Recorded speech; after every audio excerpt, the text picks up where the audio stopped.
Estamos chegando ao fim da carta de Paulo ao 1 Coríntios, e eu acho que os irmãos lembram que eu falei que por muitos domingos vocês iriam ouvir eu falar sobre o tema culto com ordem e decência, né? Então Paulo começa em 1 Coríntios capítulo 11, quando ele começa a fazer suas instruções sobre o culto, o uso do véu, a questão da ceia, capítulo 12, 13 e agora o 14, ele tinha como o objetivo ensinar a igreja que o culto deve ser um culto com ordem e decência. Então agora, neste domingo, primeiro domingo do ano de 2016, nós vamos chegar ao fim da exposição de 1 Coríntios 14, onde Paulo, no versículo 40, fala sobre isso, o culto com decência e ordem. Então quero convidar vocês a ler comigo 1 Coríntios capítulo 14, do verso 26 até o verso 40. A palavra do Senhor Deus diz assim, 1 Coríntios 14, do verso 26 ao 40. Portanto, o que diremos, irmãos? Quando vocês se reúnem, cada um de vocês tem um salmo, ou uma palavra de instrução, uma revelação, uma palavra de uma língua, ou uma interpretação. Tudo seja feito para a edificação da igreja. Se, porém, alguém falar em língua, deve falar 2, no máximo 3, e alguém deve interpretar. Se não houver intérprete, fique calado na igreja, falando consigo mesmo e com Deus. Tratando-se de profetas, falem 2 ou 3, e os outros julguem cuidadosamente o que foi dito. Se vier uma revelação a alguém que está sentado, cale-se o primeiro, pois vocês todos podem profetizar, cada um por sua vez, de forma que todos sejam instruídos e encorajados. O espírito dos profetas está sujeito aos profetas, pois Deus não é Deus de desordem, mas de paz. Como em todas as congregações dos santos, permaneçam as mulheres em silêncio nas igrejas, pois não lhes é permitido falar, antes permaneçam em submissão, como diz a lei. Se quiserem aprender alguma coisa, que pergunte aos seus maridos em casa, pois é vergonhoso uma mulher falar na igreja. Acaso a palavra de Deus originou-se entre vocês? São vocês o único povo que ela alcançou? Se alguém pensa que é profeta ou espiritual, reconheça o que lhe estou escrevendo, que é mandamento do Senhor. Se ignorar isso, ele mesmo será ignorado. Portanto, meus irmãos, busquem com dedicação o profetizar e não proíbam o falar em línguas, mas tudo deve ser feito com decência e ordem. Amém? Vamos orar mais uma vez. Senhor, nós estamos diante da Tua palavra e oramos, ó Deus, nesta noite, para que possamos compreendê-la como de fato o Senhor deseja. Que o Senhor, ó Deus, ilumine os nossos olhos e o nosso coração para aprender a respeito da Tua palavra, em nome de Jesus. Amém. Muito bem, irmãos. Então Paulo termina 1 Coríntios dizendo como deveriam realizar o culto. Como que as normas deste evento chamado culto deveria acontecer. Do versículo 26 ao 40, era como se Paulo estivesse ensinando para os coríntios uma liturgia, né? Vocês não sabem, a maioria dos membros não sabem disso, mas o nosso culto tem uma liturgia, né? Eu faço a liturgia, passo para os presbíteros e líderes aqui da igreja e principalmente para o Ministério de Louvor. Então o Ministério de Louvor, ele tem a liturgia do culto. Eles sabem a hora que eles vão falar, sabem a hora que eles vão ficar quietos. Sabe a hora que vai entrar um cântico, uma palavra, um vídeo, quando a gente tem vídeo. Então, o que é isso? Para que o culto tenha ordem. Alguns momentos, quando escapa de alguém essa liturgia, vocês devem perceber. Por exemplo, quando o Ministério do Louvor um olha para o outro e diz assim: é porque alguém ali não sabe qual é a música.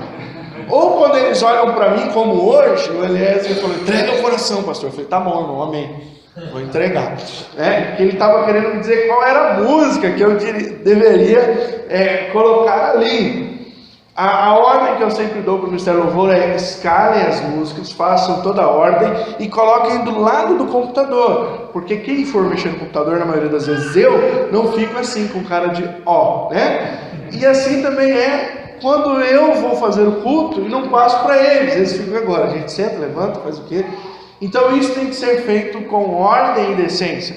Paulo, então, escrevendo aos Coríntios, ele diz: olha, o culto do Senhor deve ser assim. E aí Paulo começa a dizer quais eram os elementos que existiam dentro daquela igreja, como o culto era feito ali naquela igreja. E ele começa a desenhar então essa liturgia. O importante, Paulo frisa, seja quais forem os dons, quais forem os talentos que forem usados no culto, tudo deve ser usado para glorificar ao Senhor e para edificar, ter uma edificação ao corpo. Então o culto precisa ser um culto inteligente. Inteligente quer dizer o quê? Que todos os que estão sentados consigam entender este culto, consigam compreender o que está acontecendo no culto. Em Romanos capítulo 12, versículo 1, Paulo diz que o nosso culto deve ser um sacrifício santo, agradável a Deus, e que seja um culto racional. Racional quer dizer, alguém vai compreender se ouvir o que está sendo feito. Alguém vai entender se passar de longe, se passar na rua, se ouvir pelo rádio, pela televisão, pela web TV, que nós ainda não temos, mas que muitas igrejas hoje têm, a web TV. As pessoas precisam ver que aquele culto é fácil de se compreender. Até, se eu não me engano, não estou equivocado, até meados de 70, na grande maioria, a igreja católica tinha um culto em latim. E as pessoas que iam à igreja, principalmente no Brasil, malemar falavam português. O que é que eles entendiam do culto? Absolutamente nada. Era simplesmente uma ação religiosa.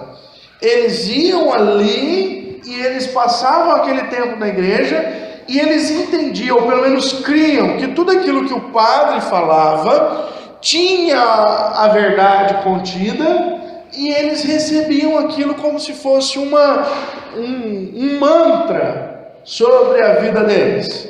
Eles sabiam a hora de responder, porque recebe-se o missal, e aí ele fica lá, e ele levanta. O católico, ele é bem esperto, né?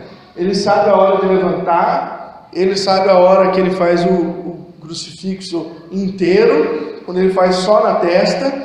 É um barato. Eu já fui uma vez num casamento que foi casamento missa, não sei se vocês já foram, porque tem casamento que é só casamento, né? E tem casamento que é casamento missa. Eu fiquei perdido. Eu sentei perto dos católicos, eles sabiam a hora que eles tinham que falar, que eles respondiam, e eu ficava lá, e eu faço o quê? O culto, ele precisa ser inteligente para todos que estão presentes. Quando ele é em latim, ou em outra língua que a pessoa não entenda, não é inteligente. Por exemplo, igreja pentecostal. Eu uma vez, já fui várias vezes à igreja pentecostal, e o pregador falava mais em língua estranha do que pregava. Então ele, se é que ele estava pregando, mas ele dizia assim: Deus te abençoe.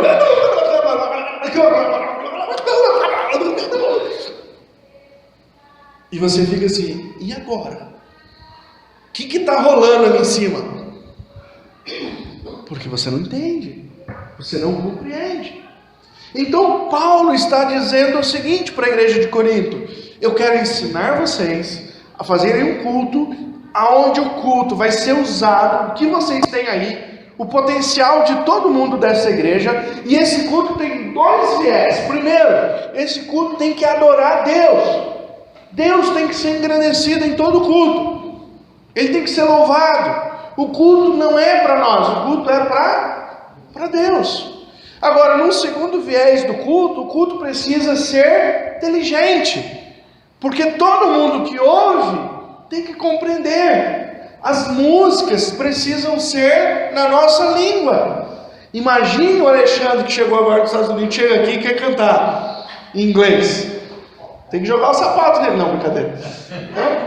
Ele teria que cantar, mas traduzir aquilo que estava sendo cantado. Eu me lembro que há um tempo atrás, um ano atrás, eu dei um desafio para eles, para no nosso culto de conferência missionária, eles cantarem uma música em inglês, uma parte, depois traduzir em português. Eles não gostaram da ideia, o que eles fizeram? Né? Ou em espanhol e uma outra parte. Quem aqui já cantou corinho em indígena, em conferência missionária? Levanta a mão, não vai chamar de velho não. A Cláudia. Eu também, já cantei, fui ensinado aquele corinho na língua indígena, e depois a pessoa disse: olha, o que vocês cantaram é isso. Graças a Deus não era nada feio. O culto precisa ter a mesma língua das pessoas que estão ouvindo. Se eu chamar aqui um pastor russo e colocar ele aqui em cima para pregar, o culto vai ser russo. Entendeu? Piadinha? Deixa quieto. O que era importante nesse culto? O que era feito ali nesse culto que Paulo fala para nós? Primeiro, ele cita algumas coisas no versículo 26 que eu queria que vocês entendessem, né? Então, no texto de 1 Coríntios, no versículo 14 e 26, ele cita assim, quando vocês se reúnem, cada um de vocês, esse cada um não é todo mundo da igreja, irmãos. Cada um, aqueles que queriam participar do culto. Por exemplo, nós nos reunimos aqui quando não é janeiro, o primeiro domingo do mês, e um monte de gente não está em férias, em mais pessoas, né? Hoje não, hoje nós estamos desfalcados. O pessoal foi para a praia, foi não sei para onde. Imagina se cada um quisesse contribuir com o culto. O culto tinha que começar 7 da noite e terminar meia-noite. Então a gente preza por um culto que termine 9 horas da noite. Não dá. Então algumas pessoas, elas são escaladas para aquele culto. Alguém é escalado para cantar, para tocar, alguém é escalado para dirigir o culto, alguém é escalado para pregar, alguém é escalado para ficar na porta, alguém é escalado para ficar com as crianças. Tem toda uma organização para que o culto aconteça. Se todo mundo levanta pastor, eu quero cantar uma música, outro pastor, eu quero ler um salmo, pastor, eu quero pregar, pastor, eu quero... O culto fica infinito. Então Paulo diz, olha, no meio de vocês, aí Paulo começa a descrever para nós como que era o culto lá, no meio do povo corinto lá.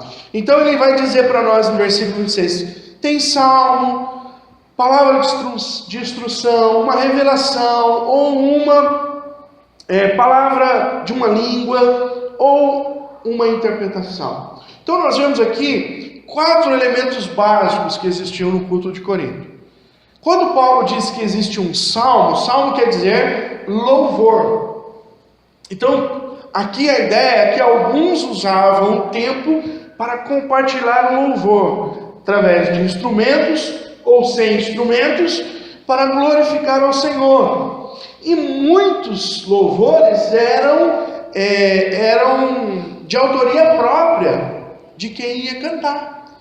Então a pessoa, ela tinha um louvor, ela escrevia um louvor, e ela na igreja, ela queria louvar a Deus com aquela música que Deus tinha dado para o coração dela. Então Paulo diz, olha, isso tem que ser feito. Mas imagina se 150 naquela noite receberam um louvor. Então Paulo diz, olha, tem que ser feito com ordem. Quem tem salmo, que tem a oportunidade. Então era o período de louvor, como nós fazemos aqui, o nosso período de louvor. Aí Paulo diz sobre palavra de instrução. A palavra de instrução era um ensinamento, uma doutrina. Alguém que vinha preparado ia trazer uma doutrina para a igreja, baseada nos escritos do Velho Testamento, baseada nas cartas dos apóstolos. Eram instruções para que a igreja aprendesse algum assunto, como eu falei hoje na abertura sobre dízimo, sobre você ter a preferência para o Senhor. Então é uma palavra de instrução. Um terceiro elemento que existia no culto era a revelação. O que era essa revelação? Uma palavra que alguém ou algum irmão tivesse recebido do Senhor e que teria que entregar para a igreja. Era uma revelação. Pastor, eu essa semana tive um sonho. Deus me falou no sonho assim. Olha, eu tive essa visão, eu tive essa revelação. Então essa pessoa, ela iria falar dessa revelação. Esse profeta iria entregar essa profecia. Era uma parte do culto. Olha, os irmãos aí, quem teve um sonho, quem teve uma revelação, quem tem uma palavra da parte de Deus. E aí as pessoas então usavam da palavra. Outra coisa que tinha também no culto era a evidência da língua, que nós já vimos no outro momento, que Paulo fala, olha, tome cuidado na hora de usar a língua. O dom de língua era um momento onde a pessoa, eram alguns escalados para orar ou falar em língua no culto. E aquele momento de orar e falar em língua só podia acontecer se houvesse um intérprete. Se há um intérprete, há então a possibilidade de alguém falar em línguas. E aí Paulo vai falar que esse é um elemento do culto lá dos Coríntios. Um culto que Paulo está traçando aqui, um culto com ordem e decência, obedece ao objetivo então de glorificar a Deus e de edificar os ouvintes, de edificar os congregados, de edificar as pessoas que estão presentes. Esse é o alvo do apóstolo Paulo. Sendo assim, ele ensina então como deve-se usar esses 4 elementos.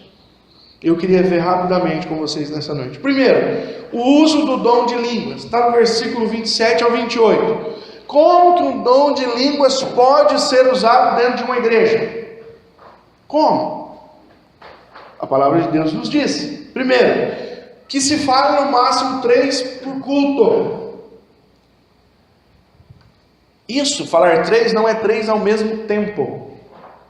É 3 no culto.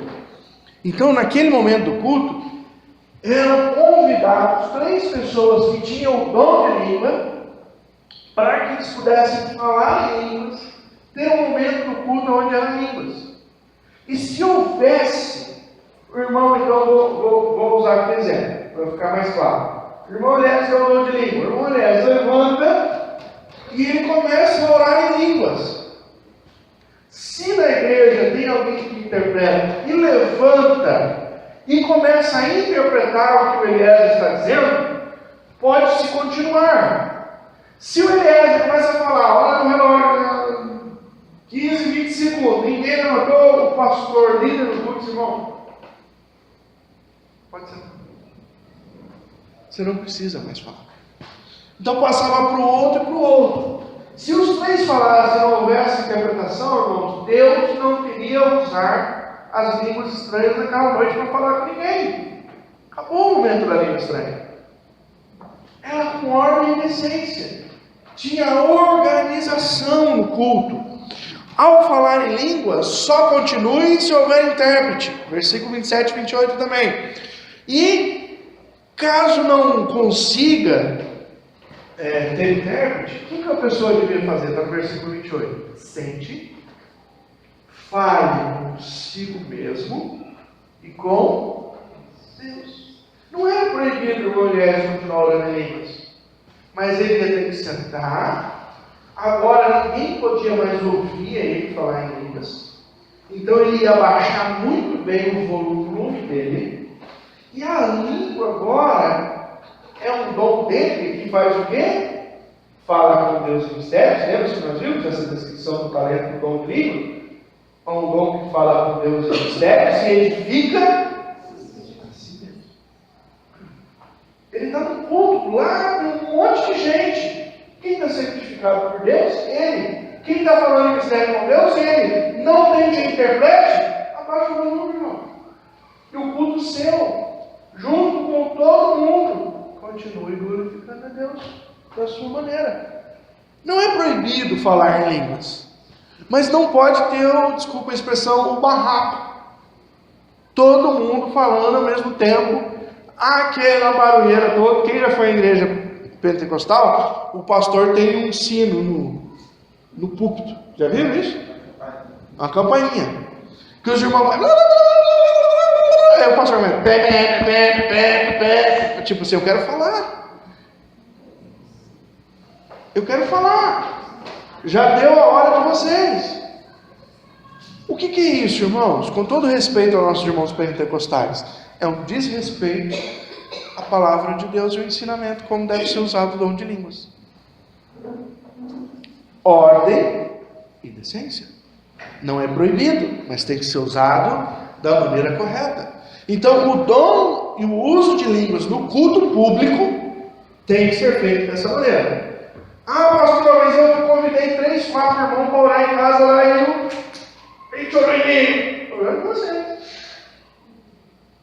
Tem nenhum problema. Ah, eu lá 3 da manhã, pastor. Amém? Tudo bem. Lá na sua casa? Trancado lá? Não tinha ninguém? Não é no culto público? Ótimo. É culto público? É. Se orar em línguas, tem que ter quem interprete. Se não tem quem interprete, senta, irmão. Não é sua hora no culto. Amém? Amém. Deu para entender? Paulo não está sugestionando nada, ele está simplesmente colocando ordem nas coisas, tá bom? Segunda coisa, Paulo ensina o uso do dom da profecia no culto público. Está no versículo 29 ao 33. Como que é a profecia no culto público? Ela pode existir? Pode, mas Paulo de novo coloca um parâmetro: 3 por culto, não é por vez, 3 por culto. Porque o Deus que usa fulano, beltrano, ciclano e os 150 que estão lá, é o mesmo Deus que pode usar os 3 que estão aqui, escalados para fazer isso. Então Paulo diz, olha, que fale 3 por culto, mas não ao mesmo tempo. Se alguém estiver falando, né? Tem um profeta, ele começou, Deus me trouxe uma palavra, eu vou falar, tal, falou. Levantou alguém e começou a profetizar também, que não está escalado, escute o que ele tem para falar, deixa ele falar. Acabou de falar, julguem a profecia.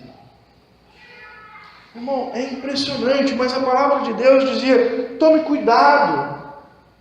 Porque se alguém trouxer uma profecia, essa profecia que alguém trouxe, ela tem que ter uma regra básica. Se ela está de acordo com o que Deus ensina na sua palavra. Se ela não estiver de acordo com o que Deus ensina na sua palavra, ela é totalmente humana, carnal, não vem de Deus. Por exemplo, chega alguém aqui e profetiza que o fulano tem que separar da Beltrano e casar com o outro. O que é isso? Isso não é de Deus. Por que não é de Deus? Porque a palavra de Deus nos ensina o que Deus juntou, o homem, Deus detesta o divórcio. Então pode vir 150 profetas e falar isso, falar aquilo, falar aquilo. Se não for condizente com a palavra de Deus, não escute. Tem muita gente que vai falar em nome de Deus, mas Deus não deu a essa pessoa autoridade para falar. Ela está falando dela mesma. Se ela não estiver falando dela mesma, ela está falando por meio do diabo, que é pior ainda. Ok? Então, se alguém estiver sentado e falar, alguém que estiver ali também pode falar, e depois todo mundo julgue o que aquilo está sendo, que é aquilo que está sendo falado. E aí ele coloca, quando ele fala os demais, a ideia que os demais julguem é como se o líder da igreja soubesse: fulano são profetas. Então esses profetas, eles fazem parte do culto. Então o fulano, 1, 2, 3, que são profetas, vão ficar hoje para profetizar.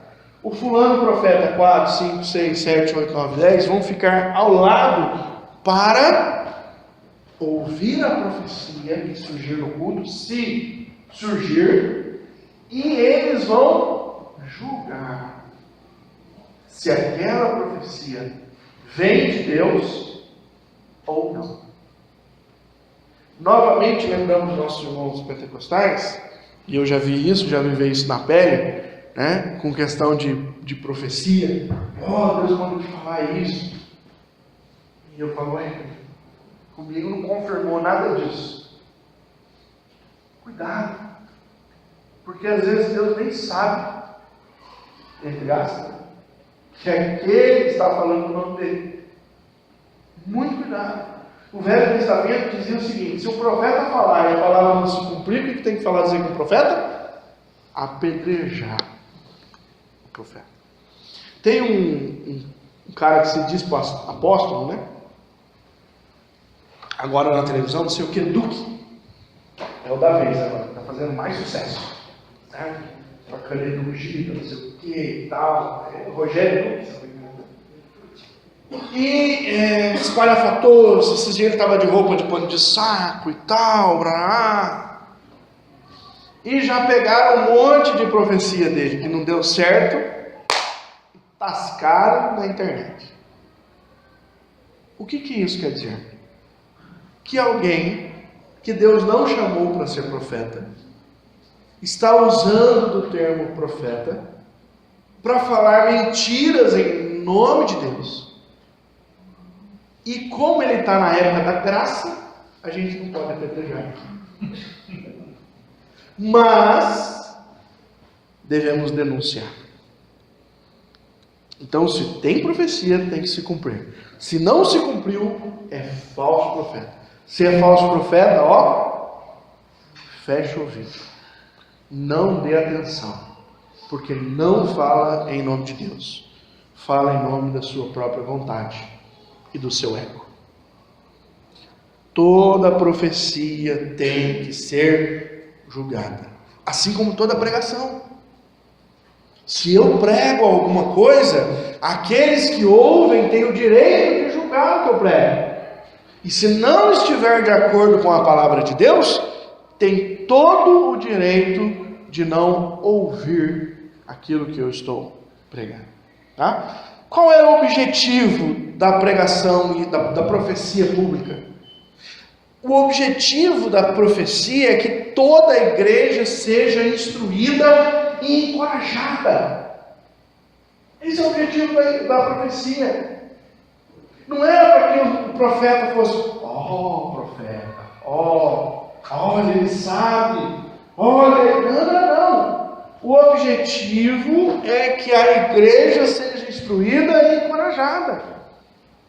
Irmãos, eu tenho visto muito desses profetas, que se dizem profetas, e a única coisa que eu percebo nesses homens é que eles querem glória para si mesmos.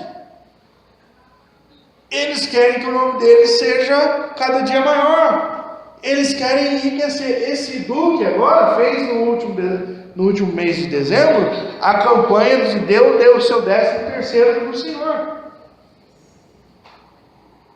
Será que ele deu dele? Ou será que o 13º era para ele? Como assim? Alguém pode dar o 13º inteiro para o Senhor? Pode. Por quê? Quis dar. Não foi alguém que chegou e o engrupiu, que deu falsas promessas, que fez com que ele quisesse dar. Ele quis. Pode. Muito cuidado, irmãos. Porque o profeta mesmo, o profeta de Deus, ele quer que a igreja seja instruída e encorajada. Amém? O profeta, outra coisa, ele tem domínio sobre si. Paulo termina esse perímetro aí, no versículo 33, dizendo isso. O profeta, ele domina a si mesmo. Então tem gente que diz, eu fui tomado no poder, eu não consegui parar. Como assim tomado no poder? Porque o único que toma e tira a razão da pessoa é o diabo. O endemoniado, ele não tem poder de decisão. O demônio usa a vida dele e ele faz um monte de rebuliço. Agora, o homem de Deus, cheio do Espírito Santo, ele tem domínio. Ele sabe a hora que ele pode falar, que ele tem que falar, e a hora que ele tem que parar. Então esse negócio, eu fui tomado no poder, pastor. Saí rodando, não conseguia parar, saí batendo no irmão, taquei a tapa na cara da outra, e foi um fuzuê, mas foi da glória. Não vi isso na Bíblia até hoje, irmão. E nenhuma experiência que as Escrituras contem na Bíblia não tem isso. Então, se a pessoa é cheia do Espírito e ela tem algo de Deus, Deus revelou algo para ela sabe a hora de falar. Outra coisa, eu não pude falar no culto. Qual o problema? Se Deus te deu uma palavra, você não precisa falar no culto, você pode falar a parte. Mas é que o culto dá mais ibope. O culto, o nome aparece. Muito cuidado com isso.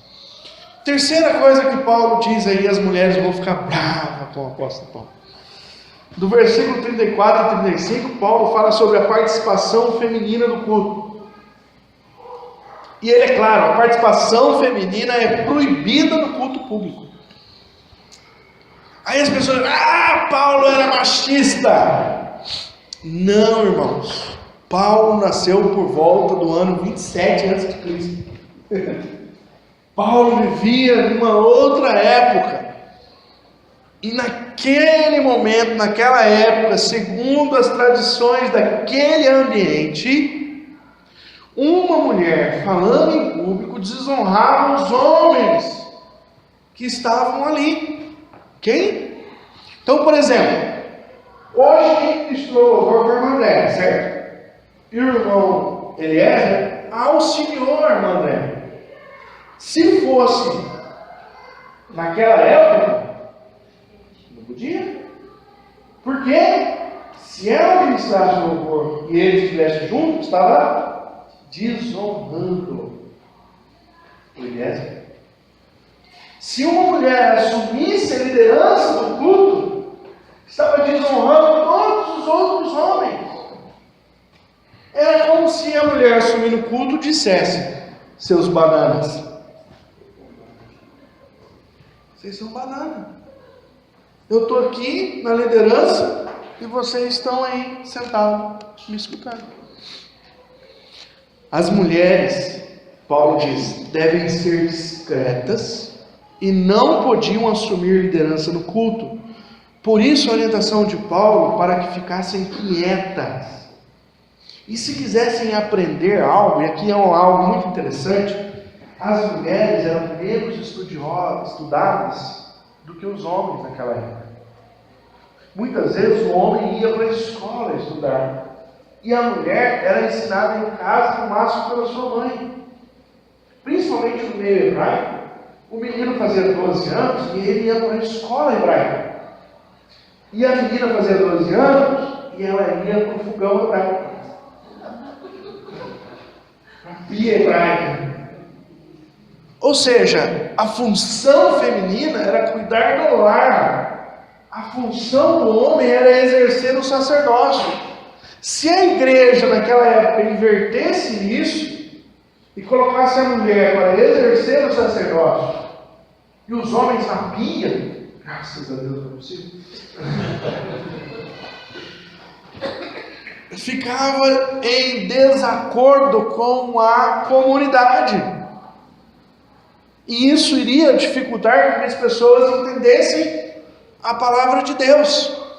Então não era um desprezo pela mulher, mas era para que o conceito da autoridade do homem permanecesse. Então, mulheres, não fiquem bravas com o apóstolo Paulo. Ele não está desmerecendo vocês, só está colocando as coisas no devido lugar, diante do tempo e cultura. Ok? Hoje as mulheres, elas têm muitas capacidades na igreja, muitas funções na igreja que elas podem fazer. A mulher não pode pregar. Quem já ouviu mulher pregando aqui? A mulher prega, ensina, muito bem, não tem nenhum problema. A única coisa que nós entendemos pelas escrituras que não mudou é que a mulher, ela não pode exercer a função de liderança da igreja, ou seja, pastor, presbítero, isso não é dado à mulher. Porque se a mulher for cabeça da igreja, ela não vai ser companheira em casa. Ela vai querer mandar no marido. E se ela quiser mandar no marido dentro da casa dela, ela está mudando a primeira coisa que Deus disse no casamento. O homem é o cabeça. Ok? Todas as outras funções que não sejam exercer a liderança no corpo de Cristo, as mulheres são livres para desempenhar, têm seus dons e talentos. Eu falo que uma das coisas que eu acho mais bonita é quando eu vejo no louvor, por exemplo, mulher tocando bateria. É uma coisa tão difícil, né? Você vê mulher tocando bateria. Na presbiteriana ali tem uma mocinha que toca bateria. Toda vez que eu vou lá, eu acho tão bonito ela tocar bateria, porque eu acho que toca mais baixo também, né? O Vinícius está aqui hoje, posso provocar.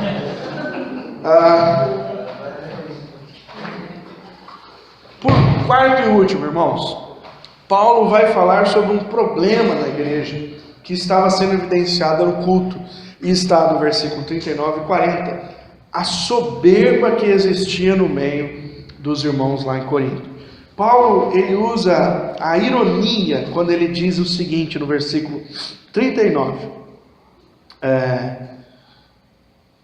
39? Não, 36.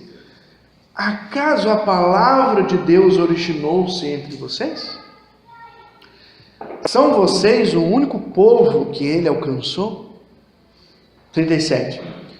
Se alguém pensa que é profeta ou espiritual, reconheça que o que lhes estou escrevendo é mandamento do Senhor.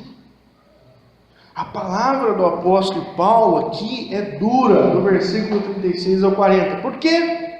Os coríntios estavam entendendo que poderiam fazer o culto da maneira como bem entendesse. Não, a palavra de Deus chegou a nós, beleza, muito obrigado, agora daqui para frente deixa com a gente. Eu dou o meu culto a Deus do jeito que eu quero. Eu celebro a Deus do jeito que eu quero. Irmãos, há uma linha muito tênue em liberdade que agrada a Deus e liberdade que extrapola a santidade de Deus. É uma linha muito tênue. Eu gosto muito da Hillsong, mas o vídeo que eles fizeram de Natal, irmão, se eu tivesse lá, eu tinha levantado e saído da igreja. Eles fizeram um vídeo sensual, um musical sensual na igreja, onde a mulher que fazia a principal parte lá, não sei lá se aquele teatro, o que é, interpretava Marilyn Monroe. Quem conhece Marilyn Monroe sabe como que é os vestidos da Marilyn Monroe. E as demais dançarinas também. Irmão, era perna e bumbum aparecendo num culto a Deus. Hillsong, uma mega igreja, liberdade de adoração que agrada a Deus e liberdade de adoração que profana a santidade de Deus é uma linha muito tênue. Eu cultuo a Deus do jeito que eu quero. Não há espaço para se cultuar a Deus do jeito que se quer, porque Ele é quem recebe a adoração. Então a adoração tem que ser da maneira como Ele quer. e não como a maneira que eu quero. Parece que para justificar isso, eles queriam dizer que, mas nós aqui somos diferentes. Irmãos, eu já vi muitas igrejas começarem com esse papinho seguinte: não, lá eles são de outro, aqui nós somos diferentes. E as diferenças vão entrando, as coisas vão crescendo, e fica diferente mesmo. Fica tão diferente que depois parece que nem é igreja mais. O zelo pelas coisas de Deus não mudou jamais. O mesmo Deus que recebe a nossa adoração hoje é o Deus que falou com Moisés e disse: tira a sandália dos pés, porque o lugar que pisa é santo. O mesmo Deus que recebe as orações de uma igreja reunida hoje no século 21 é o mesmo Deus que visitou Abraão. E por ele ser o mesmo Deus, as coisas para ele não mudam. E algumas coisas diante de Deus nunca podem ser bem aceitas.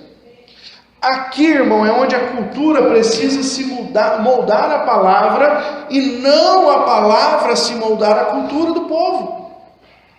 Porque tem gente que quer assim, não, mas aqui a nossa cultura é desse jeito. Então nós queremos colocar a cultura na igreja. Uma vez eu me lembro que eu soube de uma história, por exemplo, que um homem se converteu, e ele era do mundo árabe, e ele tinha uma mulher legítima e tinha algumas concubinas. E ele começou a ir na igreja, frequentar a igreja, se converteu ao Senhor, e ele queria ser líder dentro dessa igreja. E o pastor disse para ele que não podia ser líder na igreja, porque o referencial da liderança é esposa e marido de uma só mulher. Então, mas a cultura lá, nós não podemos nos moldar a cultura de lá. A palavra de Deus é a mesma que é pregada aqui e lá. E a referência de Deus é uma só. Então, não há lugar para se brincar. Nós podemos fazer isso no culto porque nós somos brasileiros. Quem falou? Está de acordo com a palavra? A gente pode dançar frevo aqui na igreja porque a gente é pernambucano, com as sainhazinhas, as irmãs sainhazinhas de frevo. Melhor não. Por que não? Porque é algo que não é lícito. É algo que é sensual. É algo que não faz parte do momento de adoração a Deus.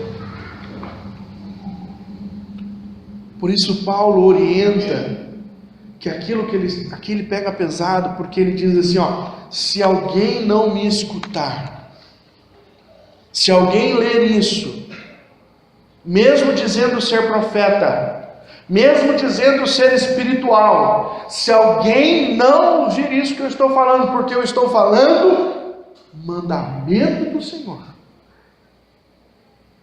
se alguém não ouvir isso, ignore essa pessoa. Irmãos, está cheio de gente por aí que se diz pregador da palavra, que se diz pastor tal, apóstolo isso, não sei o quê, que precisa, sabe o quê? Ser ignorado. Ser ignorado por nós. Sabe por quê? Porque não ouvem os mandamentos do Senhor. Não anunciam os mandamentos do Senhor, não se adaptam aos mandamentos do Senhor, e o que eles estão pregando é tudo menos a palavra do Senhor. Quero terminar dizendo o seguinte, parece claro, e Paulo aqui não dá ênfase à pregação da palavra, porque isso já estava inserido em todo culto cristão. Todo culto cristão tinha pregação, a pregação pública, a explanação do Evangelho e tudo que for feito na igreja, em qualquer ambiente, dizendo que é um culto, se não houver pregação da palavra, explanação do Evangelho, é tudo, menos um culto a Deus e menos um culto cristão. Paulo não está dando ênfase a isso porque isso está inserido, muito embora ele fale sobre a questão de palavra de instrução. Pois, mas o que ele quer dizer, o que ele quer coordenar são as outras coisas. A palavra de Deus tem primazia no culto público e tudo que tiver mais deve ser secundário, deve ser em segundo plano. Tudo. Eu sempre digo aqui para os irmãos que eu não acho ruim alguns estilos de música, mas eu sempre digo para os irmãos, eu teria dificuldade de adorar a Deus cantando rap. Mas eu não teria dificuldade de ver os grupos de rap evangelizando. Tem o seu lugar, cabe, mas tem a sua hora. Eu não tenho dificuldade em trabalhar com teatros, mas eu tenho dificuldade de que o teatro seja um instrumento para todo culto, porque não cabe. É a palavra que precisa ser pregada. Eu não tenho dificuldade com, por exemplo, dança. Uma vez eu vi um grupo evangelizando lá em Águas de Lindóia. Eu estava a passeio, passando numa praça, e de repente eu ouvi a música de dança de rua, Blackstreet. E eu fui seguindo. Cheguei lá, tinha um grupinho, e um fazia um passinho, voltava para o outro, fazia um passinho e tal, blá. Daqui a pouco parou a dancinha, todo mundo parou, e um pastor sumiu no lugar e falou o evangelho naquele lugar. Eu não tenho problema nenhum em perceber isso como uma ação de Deus. A hora se falasse para mim, pastor, vamos no culto domingo, tem uma dança aqui. Qual é o motivo? Qual o objetivo disso? Em que isso vai adorar a Deus? Como ferramenta de evangelismo? Amém. Como culto de adoração? Não dá, eu não danço, já vou ficar de fora. O culto é para o Senhor. Ele é para ser glorificado. O culto é para que o povo seja edificado. Se vocês provarem que uma dança no púlpito traz edificação, mas se não traz edificação, está fora dos dois viés que tem que ser um culto público: adorar a Deus e edificar a Deus. Todos os dons são válidos se forem feitos com decência e ordem. Todos os dons são válidos se todo aquele que for exercer o seu dom saiba o momento de o fazer. Caso contrário, eles não precisam participar do culto. Amém? Que Deus nos abençoe, nos ajude e nos faça compreender como oferecer a Deus um culto com ordem e decência sempre. Vamos orar.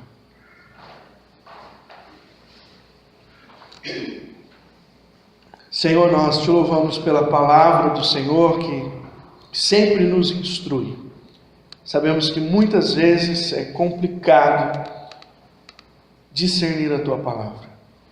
Mas como, Senhor, vimos aqui nesta noite, aquilo que era feito em Corinto visava, Senhor, engrandecer o teu nome e edificar aqueles que pertenciam àquela igreja. Nós pedimos a Deus que a nossa igreja tenha sempre esse objetivo no culto público. Primeiro, ó Deus, que seja agradável diante da tua presença, que seja um culto, ó Deus, que glorifica o nome do Senhor. E no segundo momento, ó Deus, que seja um culto inteligente, onde as pessoas presentes possam ouvir a palavra do Senhor e entender aquilo que o Senhor quer falar. Nós te bendizemos, oramos agradecidos, ó Pai, por esta noite, no nome bendito do teu Filho Jesus. Amém.